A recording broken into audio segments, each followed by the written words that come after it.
Available today at resources.afa.net. Resources.afa.net. AFA Action takes attacks on the family seriously. The enemies of the family constantly employ new tactics to try to sneak past our radar. They know if we stand together, their evil plans will fail. Your gift to AFA Action allows us to stay vigilant against their onslaught. And if you give this month, you'll receive access to the Cultural Institute video, When Your Faith is Illegal, by Frank Harbor, on AFA Stream as our thanks. You can make your gift today at afaaction.net. As we've seen, consumer choices can affect corporate policies. For example, if you support men following your wife or daughter into women's restrooms and changing areas, you may choose to shop Target.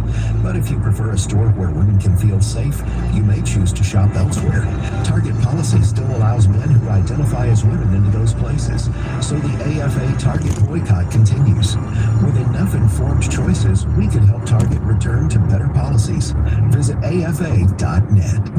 Here's today's Dr. Dobson Minute with Dr. James Dobson. I think any family with small children should seriously consider getting some domestic help for mom if there is any reasonable way to set aside the money for it. Even 2, 3, or 4 hours of help per week can make the difference between coping and slowly drowning in a sea of chaos. In modern families, the demands of running the home and caring for children still fall heavily on the mother. But how can middle-class families afford house cleaning and babysitting services when money is so tight? One possibility is hiring competent high school students instead of older adults. By working with the counseling center at the nearest senior high school, it shouldn't be difficult to find a mature teenager who can handle some weekly housekeeping at an economical cost and give mom a few hours of free time. I can't imagine a better expenditure, especially for mothers of preschoolers. For more information, visit drdobsonminute.org. Back to Washington Watch. Thanks for joining us. Be sure to get your first 100-day toolkit. You can get it by texting toolkit to 67742. Our word for today comes from Jeremiah chapter 4, where Jeremiah reflects upon the prophetic message he has received. Oh, my soul, I am pained in my very heart. My heart makes a noise in me. I cannot hold my peace because you have heard, oh, my soul, the sound of the trumpet, the alarm of war.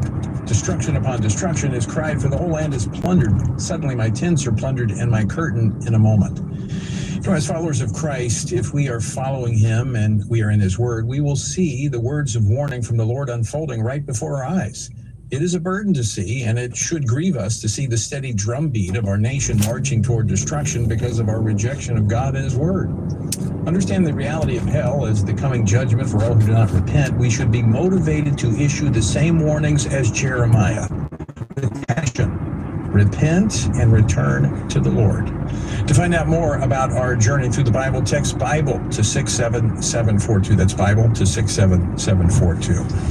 Recovery operations are underway now following last night's Midair collision between an Army helicopter and an American Airlines flight from Kansas, which killed all 67 people aboard both aircrafts. At least 28 bodies, including all 3 soldiers who were on the helicopter, have been recovered from the icy waters of the Potomac River near D.C. when the collision took place last night at 8:48 p.m. Eastern. Now, many right now are searching for answers. And what do we know so far? And what steps can be taken to prevent something like this from occurring again? Joining me now to discuss this, Congressman Troy Nehls, who serves on the Judiciary Committee as well as the Committee on Transportation and Infrastructure, where he is the chairman of the Subcommittee on Aviation. He represents the 22nd District of Texas. Congressman Nehls, welcome to Washington Watch. Thanks for joining us. Thank you, Tony. Good to be with you. All right, so what's the latest? What do we know regarding this incident that occurred last night?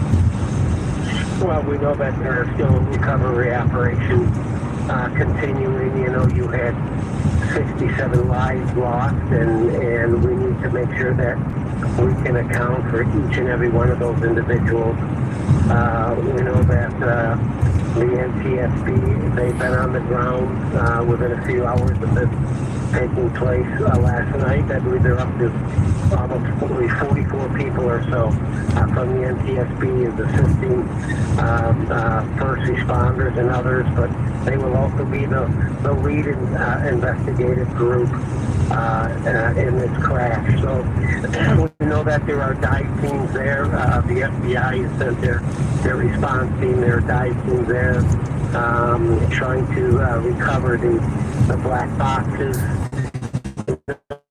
Black boxes